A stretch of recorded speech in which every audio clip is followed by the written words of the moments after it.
Oi, Luciano, tudo bem? O curso direcionado para adultos, eu vi que possui vaga para 4 pessoas, né? Com interesses parecidos, porém objetivos diferentes, né? Em algum momento, esse curso ele fica personalizado de acordo com os objetivos de cada aluno. Como que a escola direcionaria a aula de maneira que não prejudicasse os interesses dos demais alunos em relação à proposta do curso? Oi, Lígia, tudo bem? Sobre o curso, sobre a característica dos cursos Study Room. Bom, só para esclarecer, a carreira nos cursos adultos se inicia com o curso Introdução, a princípio. Você não necessariamente precisa começar por esse curso. Nesse curso, Introdução, nós temos um número de alunos maior, porque é voltado justamente para pessoas que não estudaram nada de inglês, ainda não têm absolutamente nenhuma conexão com o mundo do inglês. Então a gente cobre 80 horas de aula no ano e nós cobrimos todos os níveis A1 e A2 do Common European Framework. E a gente faz isso bastante baseado no material que segue esses conteúdos, tá ok? Depois disso, depois dessas primeiras 80 horas, o curso vai ficando cada vez mais pessoal.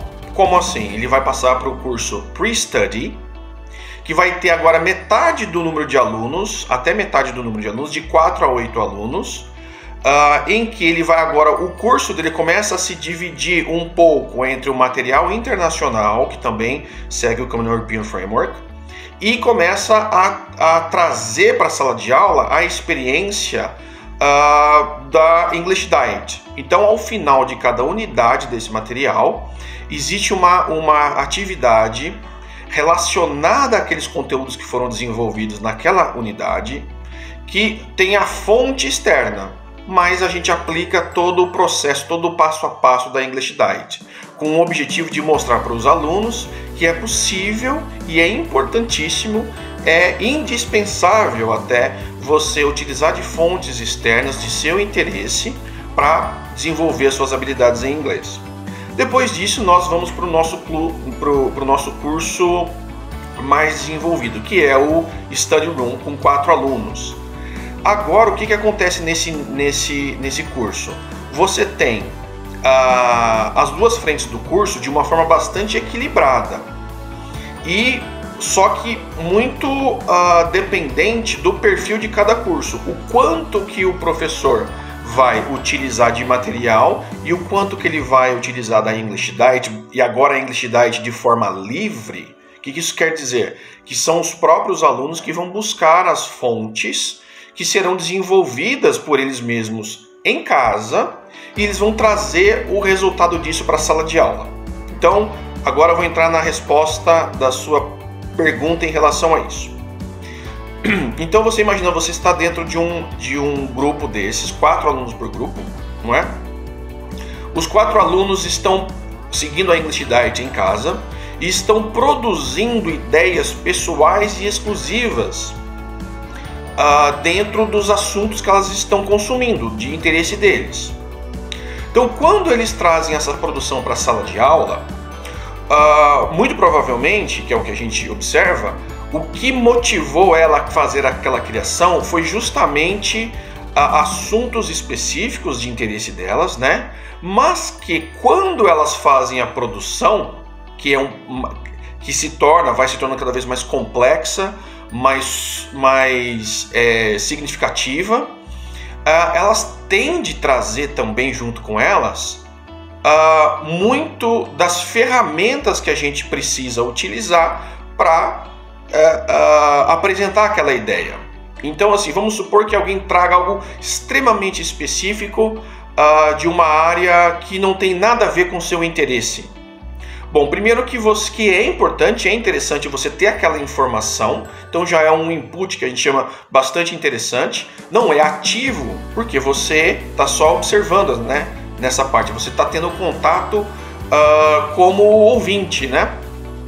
Entretanto, dentro dessa produção, nós vamos ter um conteúdo gramatical e de vocabulário importantíssimo para a geração de ideias e para construção de ideias para qualquer outro assunto. Então, eu vou te dar um exemplo. A pessoa trouxe uma determinada ideia, dizendo que ela teve uma determinada experiência com um determinado resultado.